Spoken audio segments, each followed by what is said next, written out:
down in Houston in this bitch. Shout out to all you niggas that wanna shine. Just know it's gonna cost you in this bitch. I'm gonna be real, it's gonna cost you more than a little bit, it's gonna cost you.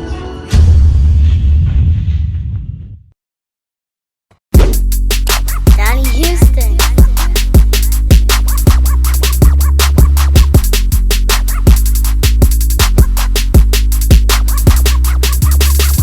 Yeah, man, it's going down. This is Donnie Houston Podcast. I am Donnie Houston. Check it out, man. We got a very special guest today, man. He goes by the name of Edgar. You may have heard about him on the classic U.G.K. record, High Life, when Pimp C was like an Edgar on the boat. You know what I'm saying? This is Pimp C's cousin, man, and you know, one of his right hand man. He was with Pimp all the time. We got him here today in the lab, in the studio with us, man. Edgar, what's going down, man? Oh man, it's all good, man. It's just a pleasure and honor to be here. I done heard so much about you. It's like I'm around royalty right now. Oh man, that's how I feel. You know what I mean? Like I said, I've been hearing Edgar since I was in, you know, probably middle school, man, when Riding Dirty came out, man. For real. What's new with you, man? What's going on, man? Man, look, I'm just loving life right now and reaping the blessings of the game that Pimp gave me. And you know, that's the best way I can even describe it and look at it, because a lot of things that he gave me, I'm using it today. Yeah. And y'all are just cousins. Yeah. So you've been since growing up, since kids. Since kids, you know, we used to have a little inside joke. We had an aunt and uncle we called Ain't Being Uncle Joe. One time they got into a little fight, and Ain't B threw the cookie jar at Uncle Joe. Cookie jar broke. We in the middle of the kitchen floor crying because all our cookies on the floor. Fuck the fight. Yeah. Oh man, yeah. So, man, you know, you kind of serve more so like as photographer, and you know what I'm saying. Like, when does I guess I don't know, man. Just tell me about just how Pimp was, because I've had a couple people on here that have talked about him from different aspects, but not from somebody who's actually related to him. You know what I'm saying? Who've known him that long. When you talk about growing up with him and being able to see the evolution of him from the kid, because I read the book. You know what I mean? And they talk about just how he just grew up and just evolved into from Chad Butler, this shy kid, into Pimp C, to you know, the legend. You know what I'm saying? Well, you know, to be real with you, it took me a while to like Pimp C. I love Chad. I ain't like Pimp C too much. Like in the beginning, I didn't, but I grew and I understood the character versus Chad, and I had to learn how to separate the two. It's always amazing to hear people talk about this, because to read it is one thing, but to hear somebody actually say, like, this really was two different people. Like, Yeah, completely two different people. He was actually diagnosed with being schizophrenic, so he had all those characters you hear him talk about, like Sweet Jones, Tony Snow. That was who he was when he was in the studio. That's who his personality really was at that time. So, you know, we got this me and Big Mun. He was one of the guys. Big Mun, I know Big Mun. Yeah, Big Mun couldn't stand Percy Mack. Okay, who is Percy Mack? What kind of personality is that? Man, Percy Mack was kind of like Huggy. You know, he had a verse. It's like Percy Mack come through bourbon bubble gum blue, sipping with my crew, doing shit players do. Mm-hmm. That nigga, that boy, he was a ass. He was just an asshole. But you know, my favorite character was Tony Snow. Tony Snow was developed after he came home, and it was really a character from I think he was something dealing with like the government, because Tony Snow, and when Bun called himself Big Dick Cheney was like a part of the cabinet of the president at that time, and Tony Snow was too. So you know, Tony Snow. Okay, see, I didn't know that. I always knew the Big Dick Cheney. I'm like, okay, I got that from the politician aspect. I never knew who Tony Snow was. Tony Snow was also a part of that. So that's where all that came from. So Pimp came out with Tony Snow first. Bun knew where he got it from, and he's like, it's Big Dick Cheney. That's crazy, man. So okay, so Tony Snow, that character. Tony Snow was the one with the white mink, and you know, just the real fly, vicious Don Juan type of pimp.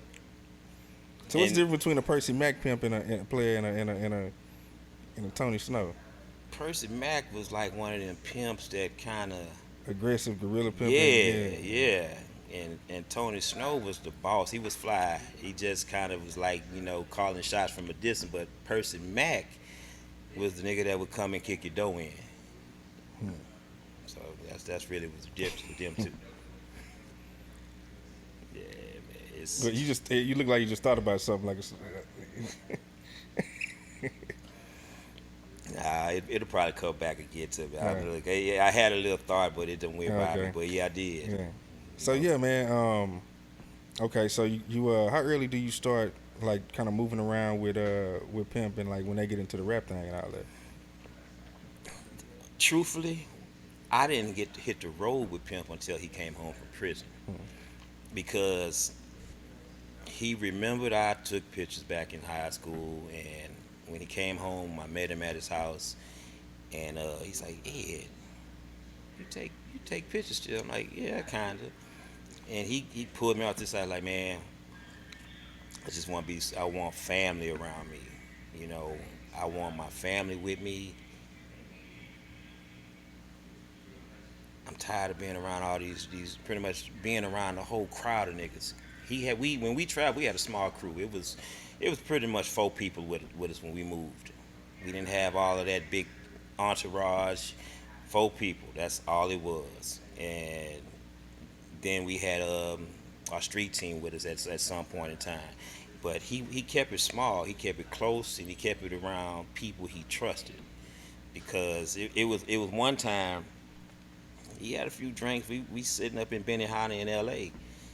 And he's like, "Ed, you look at me as Pimp C, but I look at you as my big cousin.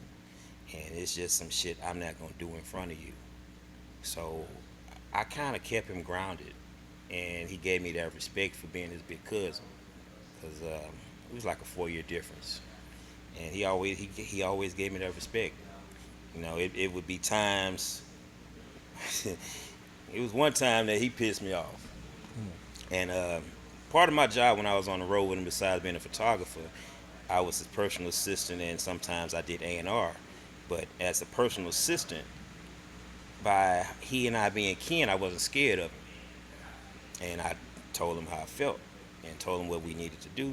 Most times he didn't like it, but he respected it. And we had a meeting in L.A. with MTV. He had the opportunity to actually do a reality show. No shit. Yeah, if I'm not mistaken. It was just him. It wasn't the U.G.K. thing. No, it was just him. Just him. He had the opportunity to meet with the people with MTV, and we were gonna be late. So I knocked on his door. I'm like, "Hey, it's time to get ready. We got this appointment." It's about 30 minutes later. I'm like, "All right, cuz it's time to go make this money." He wasn't ready, so his response through the door, like, "What you mean, us go make this money? Nigga, I'm the only one who rap." I said, "All right, you right." I ain't say shit to him like that entire day. So from the hotel to the studio, back, he's like, "Hey, what's wrong with you?" I'm like, "Nothing. Shit, I got a headache." He knew I was pissed off with him. But to make it up to me, he had our driver stop at every gas station he could find to find me some Advils. And that was his way of saying, "Man, I'm sorry." Because he knew he was wrong and he knew he had pissed me off. That's crazy, man. So it was okay. Do you have any none of your rap shit is with him before he goes to jail? Just No. straight when you come. Just pretty much family stuff. Can you tell me how he was before he went in versus how he came out? Before he went in, he didn't know how to turn off, my opinion. He didn't know how to turn off Pimp C and Chad. Because every time I've met him or seen him or met up with him somewhere, even if he was at his mama house, he'll come out in Pimp C mode. He'll come out the house minked up, shades on, and when he came home, he was more humble, and I could tell the difference of who he was. So most of the time when we was home, that's kind of back up. A lot of people don't even know who Chad was. Everybody know who Pimp C is, but very few ever met Chad, and I find that to be a very disservice because Chad was I've seen Chad go in his pocket and provide food for families. You know, we've been times we went into a grocery store. We coming out and little old ladies coming in the store. He'll reach in his pocket and give everything he had to them. You don't. Not many people ever saw that. Not many people ever heard that. But it takes the people that was the closest to him to actually give the world who Chad was. I mean, and just be real with you. When he first died, a lot of people reached out to entertainers. They don't know who Chad was, but his closest crew did, and they were really denied the opportunity to tell the world about Chad. We got like the intimate experiences that nobody ever seen. The stuff the entertainers is talking about. Yeah, everybody know that. They might not actually experience it. They probably got it off of the internet. But the ones that was closest to him, they can give you some real stories. You know, and that's how a lot of us felt. Hmm. Who was some of the closest people around Pimp C when he came home, and then especially like towards the end? When he came home, of course, longtime friend Mitchell Queen, MQJ, one of the founding members, U.G.K, Easy Leo, uh, Bobo, Bobo Luciani out of Dallas, Big Mun, of course Bun, and Leroy Wright, one of his original just brothers, DJ Bird. He kind of kept it real simple, and then he made his circle even smaller. Like when we traveled, it was myself, Big Mun, Mike Mo, and Pimp. Hmm. And then you would have Heezy, Big Bub. They would come in also, and man, they was the merch team. They was killing it. DJ Beto, TOE, the Underdogs, they joined in, and that was. And you're not trying to be disrespectful. I'm gonna add him to it as well. 17. Um, he also was toward the end was becoming close with Pimp, and That's that the was one. it. That's kind of this guy was kind of like controversial and shit, man. Yeah, yeah. He. I mean, like I said, Pimp gave us all the game. It's just how we used it. We didn't exploit what he gave us. We didn't exploit. Like you rarely hear me. If you know me, you know me. But if you don't know me, I'm not gonna be walking around. Hey, I'm Pimp C cousin. DJ Beto not finna be walking around saying I'm DJ Beto. I was down with Pimp. I produced this. I produced that.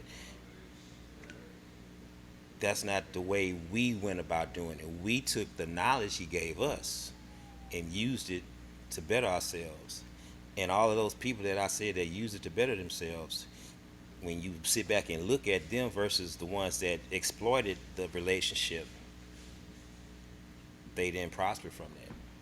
But the ones that chose to, you know, go a different direction with it and learn from what he gave and use it to your everyday life, they grown and prospered from it. I hear people talk about learning stuff from Pimp. Like when you running with Pimp, like what's some of the common like themes and like things that y'all kind of picking up on and conversations that he's kind of like putting up on y'all? His main thing when he came home was paperwork. He would talk to people about paperwork all the time. Make sure your paperwork straight. Make sure this straight.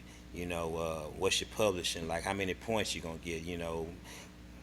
What you got your front end money and your back end money. How to manipulate the system. Like if you a rapper, you got your budget for that, but then you turn around and you produce a song, you got to juice the budget. You got to get your producer points too. So that's like two different monies, the type of money that you finna get. So that's the type of game he would give out to people. And like me just being around him, I learned little stuff that back then I never thought I was gonna use it, but today it put me in a position where I'm able to have benefited from it. The game he gave me now has enabled me to be an operations manager for a company called C2R Music Group. I started off as a photographer, videographer, and the knowledge I learned on the road, the owner promoted me to ops manager, where I'm the second in command. So that's how we learned from the game he gave us. Yeah, man. Were you around when he did the phone call with the Atlanta radio I was station? in the back seat. No shit. Okay, you got to tell this whole thing from before y'all get the phone call to the whole thing. Before the phone call, I think he got word that the radio station wanted to get in touch with him. So he's like, okay, I'm gonna give him what they're looking for. And he just didn't give a damn. He told them how he felt. Where y'all at? You sit in the back seat, so y'all were in the car this whole We was time. in the car. We was I don't know, we might have been in Dallas. And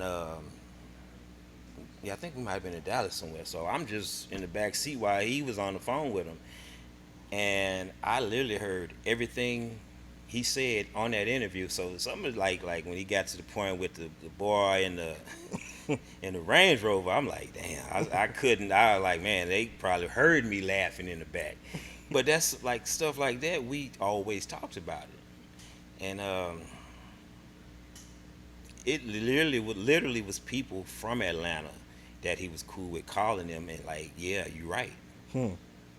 And 'cause Pimp lived in Atlanta. Pimp lived next door to Key Sweat.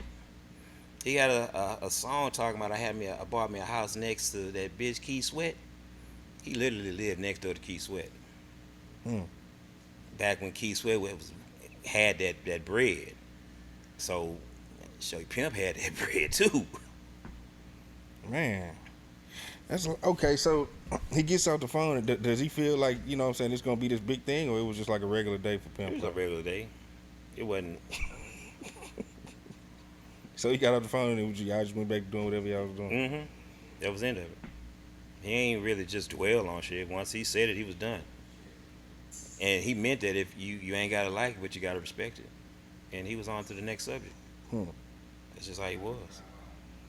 Yeah. Yeah. Did he ever talk about the whole thing with like Jeezy all that at the time? Because when he first got out, they were cool. I remember they had the Get Throwed footage. You know what I'm saying? And them with the video shooting all that, and then everything kind of turned. It seemed like after not long after that. To be truthful, I don't know if it was Jeezy himself or management, but it shit pissed him off that they when the U.G.K album was about to drop, they did a song that called the Dickie song. Somebody was pretty much dragging their feet.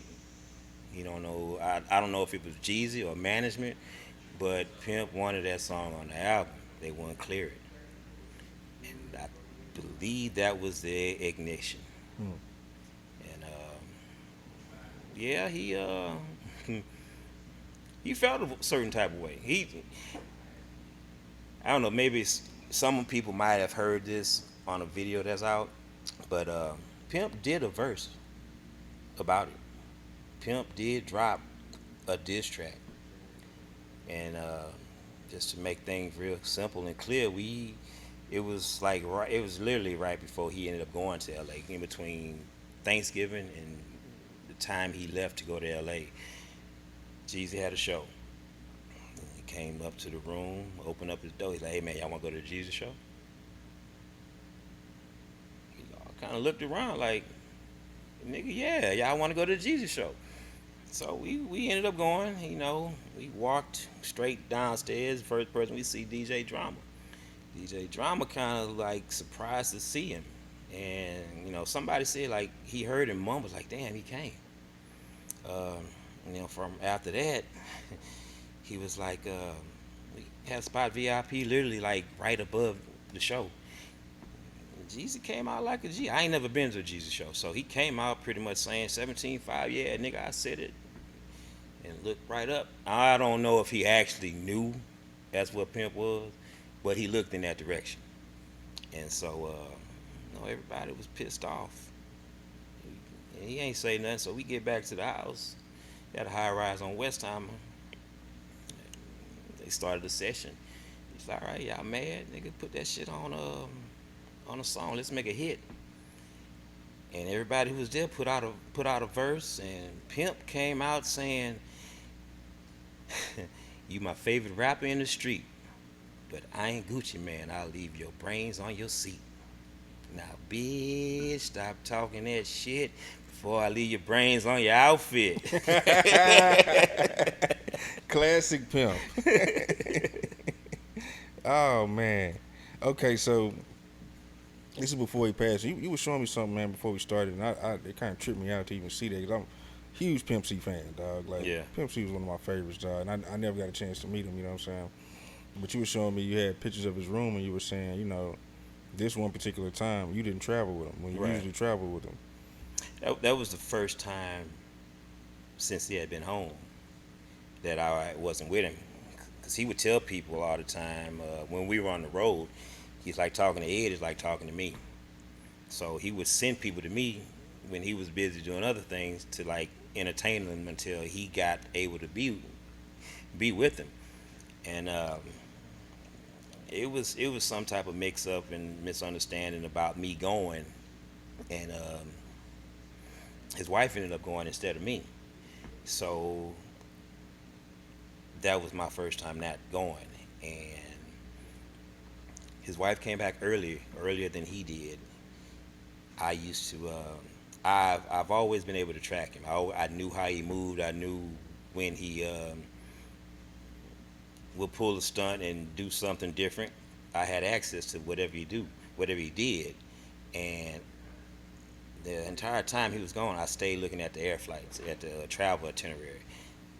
Because most times he would call me and say, "Hey, change my flights," or he would do it. So the day, and I'm gonna say it like this: the day he was found, he had a parole meeting that day, and I watched his tickets that entire night before and that morning. That morning, I looked at it. I told his wife, I'm like, "Hey, something ain't right. He had a PO meeting today. He didn't miss PO. He'll be late for a show. He'll be late for an interview, but not PO." So I told his wife, I'm like, "Hey, call the Mondrian and tell him that you checking on your husband. Can you kindly give him a wake up call or just a courtesy check to let him know, hey, it's time to get moving?" And she did. She was on hold for a little while, um, for a good while. They came back and said, "We're going to get back in touch with you." About 10 minutes later, the sheriff's department from the LA County Sheriff's called. She missed a call. She automatically knew something was wrong. And from that led to what we now know as what happened. He was tampered with. I believe that. I believe that somebody tampered with him, and the person I believe that did is no longer here to tell about it. Mm. You think why would anybody want to hurt Pimp C though? Greed, and if you do say for instance, you have a business arrangement, and you invested into a company, you get rid of the CEO, you might think you're the next person in line to inherit the kingdom. Wow. Mm. When he first passed away, did y'all put it together like that, or did over time y'all? Over time, and then stories that came back that made sense from like details that nobody knew. It made sense, and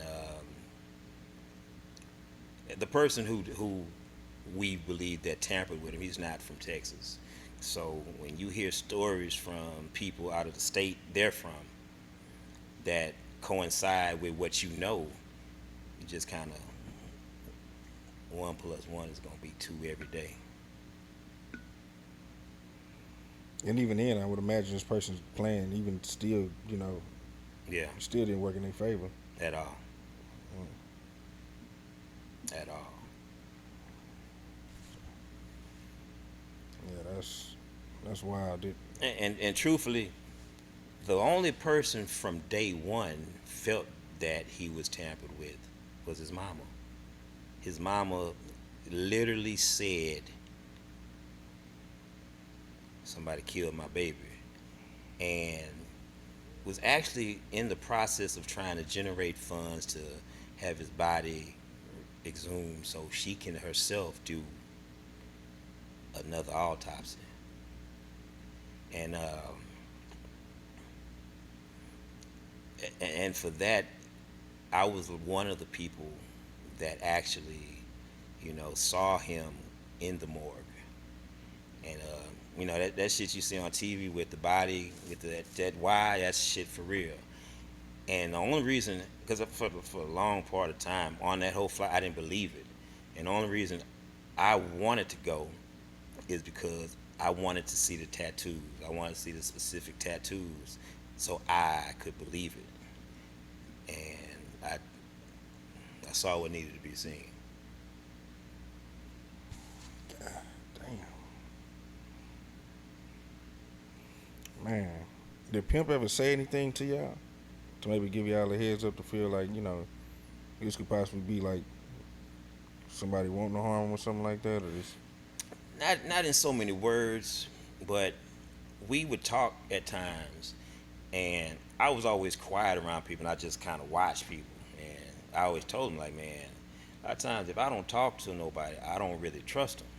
So we had developed like these little code words that if I didn't feel comfortable around somebody, I could say something, and he'll shut the meeting down, and we would leave. And so the particular person wasn't always around myself and Pimp, where I never really, I ain't gonna say that. Yeah, I will say I never really cared for the dude, but Pimp Pimp trusted him. Was that a thing with Pimp where he kind of would keep some people around that may have been like kind of sketchy? You know what I mean? Yeah, But just him having the personality of just and the reason he did that, I'm gonna backtrack to the guy 17. He he reached out to 17 because he had a history as a major player back in Mississippi, and a good friend of Pimp's. And the guy at 17 did have some talent, and he saw a lot of a good friend of his that was killed in Port Arthur in him, that reached out to Pimp to help get him out the game, and Pimp wasn't able to get to him soon enough to help him, and he was killed. So he told me, it's like, man, I want to do for him what I couldn't do for D. Ray. D. Ray. I was gonna ask if that was D. Ray because I remember I remember him rapping about something like that. Yeah, yeah. And his whole connection with 17 was almost in a way to help repay or hold on to the promise that he made for D. Ray, because they were so similar in their aspects. And my opinion, I'll just say it like that. My opinion, that was the whole purpose of them becoming cool. Because, like I said, he did come to Pimp. He was a good artist, and Pimp saw something in him, and he was like, man, Ed, if I don't get him out of SIP, they're gonna kill him. And that was his main goal, really, to save his life. Not to really make him a star, but to save his life. Hmm. Yep. Man, and so it just seemed like once Pimp passed away, that's when you get, all this kind of everybody kind of splitting up. You get just Yeah. 17 stuff. You get, Yeah. But again, if you look at it, at some point in time, you just got to grow up and be a man. And the majority of the people, they done that. They standing on their own. They took the information, the knowledge that Pimp gave him. I'm like, hell, Beto, he doing some amazing Yeah. shit right now. Yeah. Yeah. And he always tell me it's like man, I'm just using the game your cousin gave me. He's a Leo. He doing some just major shit. He always was the the guy who could move 1,000 units out the trunk. That was his job. Now he got a career driving trucks. That just added to what he do. So that just put him on a whole nother level. And that hustle was instilled by Pimp.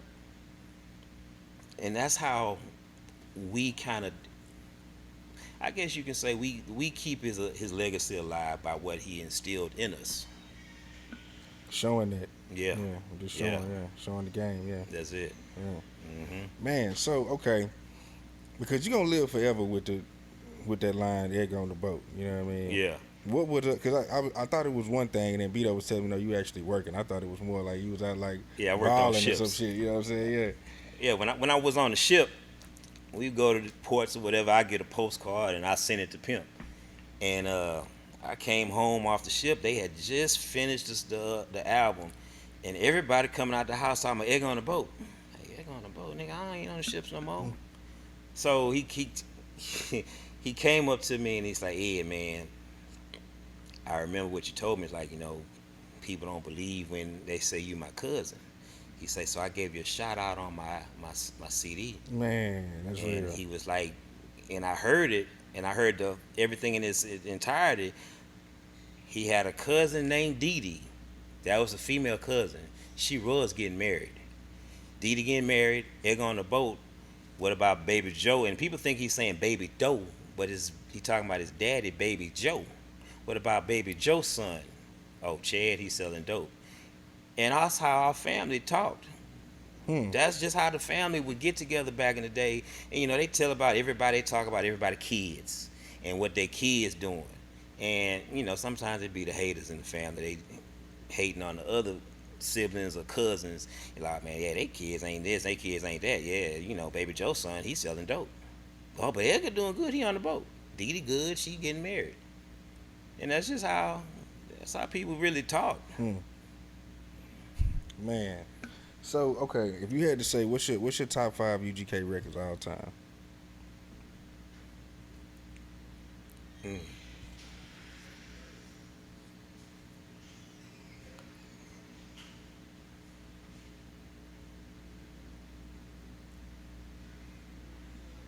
Too hard to swallow. I'm gonna just give you two, and that's because that's the only two I really listen to. Too hard to swallow. No, fuck no. Let me rewind. That Riding Dirty, number one. Number two is the double album because I was there throughout the production. Too Hard to Swallow is three. Hmm. But Riding Dirty, That's the one. that's the one. Yeah. And truthfully, I'm I'm being selfish right now, but hell, I'm still waiting for that double album to go platinum so I can get my plaque. That's a classic too, though, man. Like I Mhm. rank them like that too, like Riding Dirty in the double album. And really, it can Yeah. be double album Riding Dirty depending on what day you ask me. You know what I mean? Because Yeah. they came back so hard with that double And album. man, that double album, like I said, I was there for the production of it. That boy flew in some musicians. I think Will I Am's bass guitar player is playing the bass on there. Hmm. Scarface, I didn't know Scarface produced until that song, and they did some shit with the track where they stripped all of the music. You can hear that nigga in the background singing. Mm-hmm. I'm like, damn. So that one really means a lot because I was there for the entire production of it. Man, what's if you had to say, what's your favorite Pimp C moment? Something that probably will live with you forever. Whether it's something funny, something wild, whatever, just something where you like, man, I would never forget Pimp did this. Damn, it's so many. I'm gonna try to say something that was different. His mama's birthday. I barbecued. I was always the barbecue man. So we go to Sam's. By him being locked up, he thought a Sam's card was a credit card. He didn't know It's just an access card. Yeah. So we in Sam, we got a basket full of meat, nothing but meat. We got some ribeyes, uncut ribeyes by like that. Tenderloins. We get to the counter. We got $700 worth of meat. He hit him with the card. The lady like, okay, well, how you gonna pay it? Say it's on the card. He arguing with the woman saying they got money on a Sam's card, and then I had to explain. It's like, nah, that's not how it is. So he had no cash on him. Like, hey, you got some cash? I'm like, I ain't got 700 on me. He said, hold on, let me go check my dirty clothes. He went to his car. We had just got off the road. He went in his car and came back with $1,000 just scattered out through his dirty clothes. He's like, yeah, I done found a stack in my dirty clothes. So I barbecue. He say, hey, after we feed these niggas, ain't nobody taking nothing home. All these niggas want to do is come here and eat up all the food and take these to-go plates on. Like, fuck that, I'm finna sit at the door. I thought he was clowning. This nigga sat at the door. It's like, nah, put that shit back. Nigga, Ed did all the work here. If you want to take some, just ask Ed.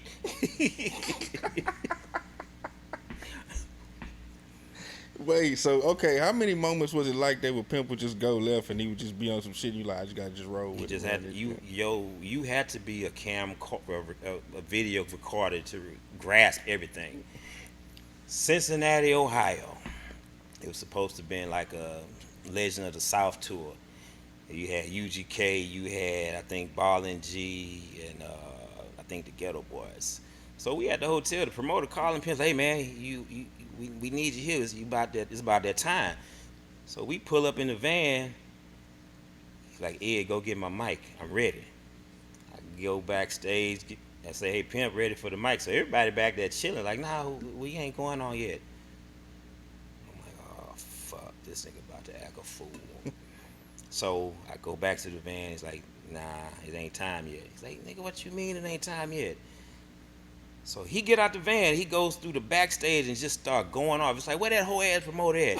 Nigga, you got me washing my dick in the sink. I'm taking whole baths and you motherfuckers ain't got no goddamn mic for me. We ain't ready yet. Man, I ain't mad. I'm just trying to make a point.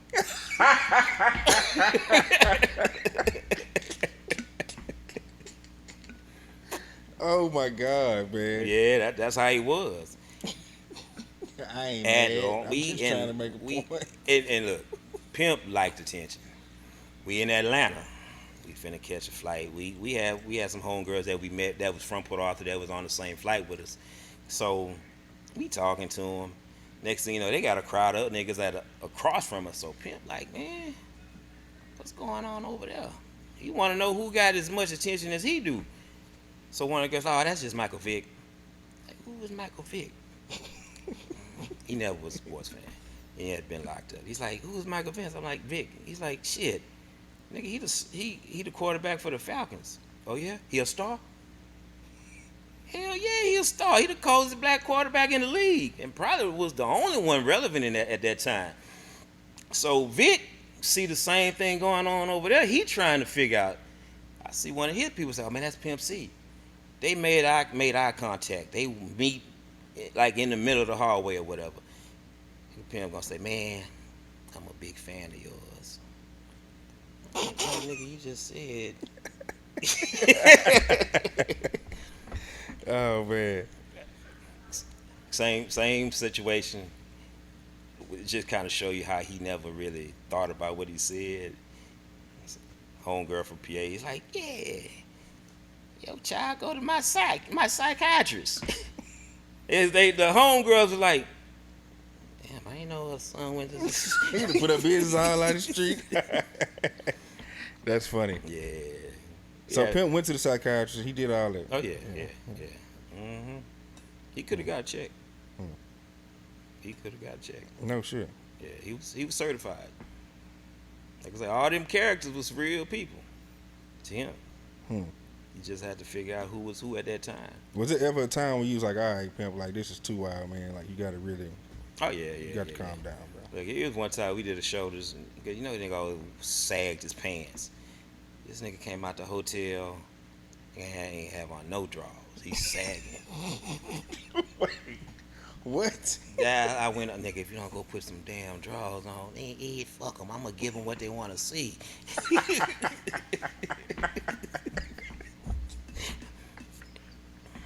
then go. And Wait a then minute, that man. was around the time he started his little ooh wee wee. He's like ooh wee.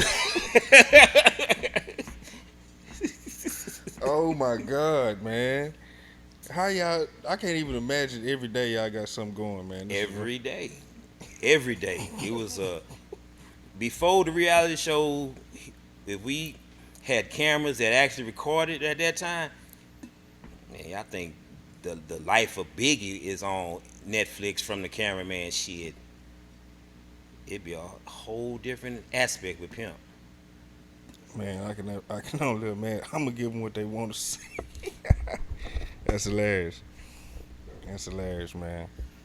But yeah, you got anything else, man? Before we close out? Nah, but you know what? I'm gonna throw a little plug in there for my company. For sure. You know, y'all be sure to follow C2R Music Group and C2R Media Co. on Instagram. Man, we got a 30-year-old black woman that's the president, Carissa. She's an artist. She just did a million streams on Spotify. She doing all of this by herself. She's trying to develop the 2021 Motown, everything in-house, studio, podcast rooms, rental. Man, check out, support her, look at some of the stuff we doing. And shit, you can come book a photo shoot with me over there. That's what it is. What's your social media? Or are you just going through? You can follow me at the Anointed Lens. It's going to be _anointed_lens. I used to go by the name Trill Images. Just be real with you. Ain't nobody going to book me for a wedding with Trill Images. That's for real. That's for real. I switched it up. And, Once ain't nobody gonna book before we in Trill. yeah. You coming in with wood. Yeah, you gotta be on. You gotta be a grown man. You know, that's all it is to it. You know, I ain't gonna try to get churchy on you, but our pastor say you can tell you a man not by the shit, not by what you can hold on to, but what you can push away. Yeah, And that's real. That's real. Well, hey man, I appreciate you coming through, man. and I appreciate you having me. For sure. We're gonna do it again, especially I'm gonna have to have you come through with Beto, and I know if I put y'all two together, man, ain't no telling what y'all. Yeah, we're gonna be bouncing back and forth. Yeah, for sure. Well, yeah, man. Edgar, Donnie Houston Podcast. Hey, man, we out.